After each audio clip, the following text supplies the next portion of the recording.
परमादरणीय परम श्रद्धेय श्री स्वामी पूर्ण चेतन जी महाराज, जो जिनका वृंदावन में आश्रम है, यहाँ मुंबई में भी है।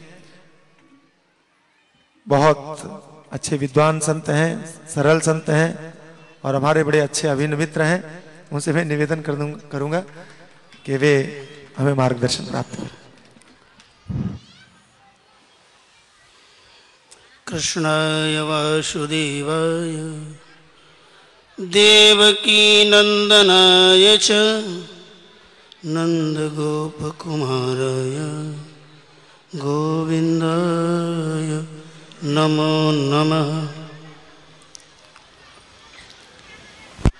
सब लोग एक मिनट वाणी को पवित्र करेंगे।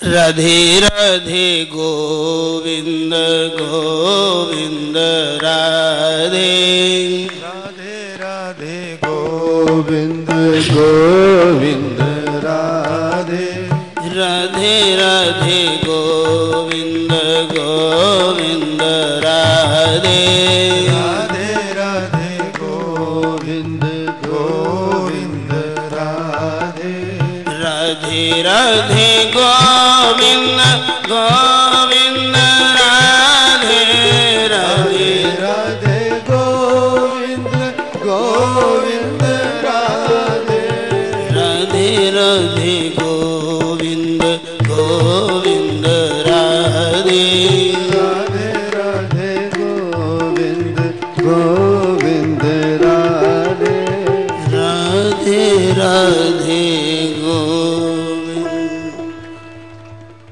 भोलेवान कृष्ण भगवान की जय जय श्री राधेश। परम पूजनीय अर्चनीय वंदनीय प्रातः स्मरणीय श्रोत्रिय ब्रह्मनिष्ठ आज के सभा के सभाध्यक्ष महाराज श्री चरण, समादरणीय समीपस्थ महामंडलेश्वर श्री चरण, परम आदरणीय पूजनीय अभिन्न आत्मा, इस सभा के संचालक पूज्य महाराज स्वामी चिदंबरम जी महाराज, विविध स्थानों से पधारे विद्वत विदुषी यति वृंद एवं भगवत चरण अनुरागी सज्जनों। वैसे तो समय भी काफी हो रहे हैं, आप लोग भी सोच रहे होंगे कि ये बाबा जी बंद करने का नाम ही नहीं ले रहे, पर बचा नहीं है कुछ। सभी संतों ने बता दिया है, जो मुझे बोलना था सब लोगों ने बोल दिया, मैं क्या बोलूं। पर मुझे एक बात याद आ रही है, ये श्रीमद् भागवत की कथा क्यों कराई गई। आप लोग सुनते हैं सुखदेव जी महाराज ने परीक्षित को सुनाई, पर क्यों सुनाई, तो मुझे ऐसा लगता है, चार पंक्तियां मैं आपको सुनाता हूं। दुनिया में पापों का साया न होता, दुनिया में पापों का साया न होता, तो भगीरथ यहां गंगा को लाया न होता। साया न होता तो भगीरथ यहां गंगा को लाया न होता। ज्ञानी पापी को गंगा यदि तार देती, तो परीक्षित को सुख शास्त्र सुनाया न होता। सज्जनों, ये गंगा उन्हीं पापियों को तारती है जो पापी नादानी में पाप करते हैं, पर जो जानबूझ करके पाप करते हैं उसको गंगा भी तार नहीं सकती है। और ज्ञानी पापी को तारने के लिए तो श्रीमद् भागवत की जरूरत पड़ती है, क्योंकि आपने सुना होगा परीक्षित ने जानबूझ करके ऋषि के गले में सर्प डाला था कि मैं राजा हूं और मैं इसकी कुटिया पर आया, उसने मेरा अपमान किया है तो मैं इसका बदला लूंगा। तो जानबूझ करके गले में सर्प डाला था, इसलिए गंगा के किनारे कथा सुनी, पर गंगा जी में स्नान करके उसका उद्धार नहीं हुआ। और गंगा जी ने किसको तारा, तो राजा सगर के 60,000 पुत्र थे, जो गलती से उन्होंने ऋषि का अनर्थ कर दिया था। उनको मालूम नहीं था, अनर्थ किया था इंद्र ने, पर गलती से अनर्थ उन्होंने ऋषि का कर दिया। और ऋषि ने जब आंख खोली तो सारे सगर के पुत्र भस्म हो गए। तो सज्जनों, वो अज्ञान में पाप हुआ था, उसको गंगा जी ने तार दिया, पर जानबूझ के परीक्षित ने पाप किया, उसको गंगा जी भी नहीं तार पाई। तो इसके लिए कहा ज्ञानी पापी को गंगा यदि तार देती तो परीक्षित को सुख शास्त्र सुनाया न होता। सज्जनों, ज्ञानी पापियों को तारने के लिए ये श्रीमद् भागवत है और बड़ा सुंदर ग्रंथ आप लोगों ने सुना है।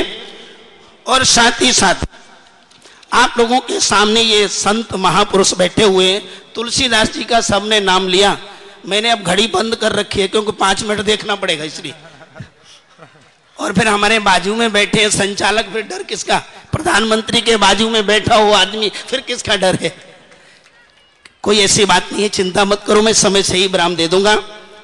तो तुलसीदास ने सुंदर बात कही, सुत धारा और लक्ष्मी पाप्यू कर होए, संत समागम हरि कथा तुलसी दुर्लभ। सज्जनों, आप सब लोग आज दोनों हाथों में लड्डू लेके बैठे हैं कि कथा भी श्रवण की और संत समागम भी आप लोगों के हाथ में। तो बड़े ही पुण्य आत्मा है आप सब लोग। और साथ साथ में हमको भी स्वामी चिदंबरम की कृपा से पुण्य प्राप्त हो गया। आज सुबह से मेरे मन में कुछ ऐसा लग रहा था, और क्या लग रहा था मैं आपको सुना दूं थोड़ा सा वो भी पंक्तियां। आज सुबह से ही दिल कुछ गुनगुना रहा था, क्योंकि 4 बजे ही किसी का फोन आया, महाराज आपको जो है नया साल मुबारक हो। मैंने कहा आपके लिए ये साल उद्धारक हो। और उसी समय से जाग गए, नींद नहीं आई। तो उसी समय से कुछ पंक्तियां लिखी हैं। आज सुबह से ही दिल कुछ गुनगुना रहा था, संत दर्शन में कुछ गुदगुदा रहा था। क्या संतों का दर्शन होगा तो दिल गुदगुदा रहा था। नव वर्ष के उपलक्ष्य में क्या होगा इससे वरम, नववर्ष के उपलक्ष्य में क्या होगा इससे बरम, इससे और श्रेष्ठ। सज्जनों, नववर्ष में क्या हो सकता है? कहूं खुद को धनवान या धन्यवाद स्वामी चिदंबरम, जिन्होंने आज ये सुंदर अवसर हम लोगों को प्राप्त किया है। मैं अपने को पुण्य आत्मा कहूं या इनको धन्यवाद कहूं, जो शुभ मंगल में अवसर पर सज्जनों ये बड़ी सुंदर वेला प्राप्त हुई है। तो आप लोगों के दोनों हाथ में लड्डू हैं, और जिन संतों के आप दर्शन कर रहे हैं, मैं समझता हूं आपको भगवान को खोजने की जरूरत नहीं है। क्यों? उसके लिए मैं सुनाता हूं। एक भक्त ने लिखा है, ढूंढूं संतों को मैं मुझे ढूंढे हरि, ढूंढूं संतों को मैं मुझे ढूंढे हरि, मौत से मैं डरूं मौत प्रभु से डरी, मौत से मैं डरूं मौत प्रभु से डरी। अब ध्यान रखना, ये सुनने की बात है संतों की तरफ कि दोनों डरते हैं। कौन? हरि और मौत, दोनों डरते हैं हरदम ये संत से। भगवान भी संत से डरते हैं और मौत भी। ढूंढूं संतों को मैं मुझे ढूंढे हरि, मौत से मैं डरूं और मौत प्रभु से डरी। दोनों डरते हैं संतों हरदम ये संत से, और बिना संतों के जीवन निशा। समझ लेना, अगर जीवन में संत नहीं है तो जीवन कैसा है? अंधेरे रात्रि की तरफ से।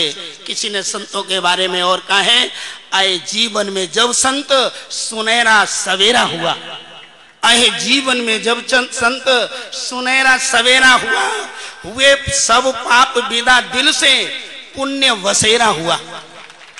गई दृष्टि बदल जब दया की मुझ पे गुरुदेव ज्ञानी। अभी गुरु जी की बात सुन रहे थे। गई दृष्टि बदल जब दया की मुझ पे गुरुदेव ज्ञानी, तो अखिल भव विषधर का मैं अब सपेरा हुआ। तो सज्जनों, जीवन में इस तरह से मौका बड़ा बहुत कम मिलते हैं। और हमारे स्वामी चिदंबरम जी हैं, ये तो हमारे बड़े मित्र पहले से ही रहे हैं। एक दिन इनके बारे में मेरे को फोन आया तो मैंने उनको बोल दिया। क्या बोल दिया वो भी मैं आपको सुना दूं कि समय हो गया क्या?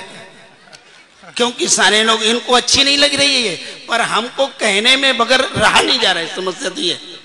तो इसलिए मैं इनके बारे में भी कह देता हूं थोड़ा सा, इनकी हमारी मित्रता कैसी रही है। और उसके लिए देखिए, अब बड़ी सुंदर पंक्तियां मैं आपको सुनाता हूं।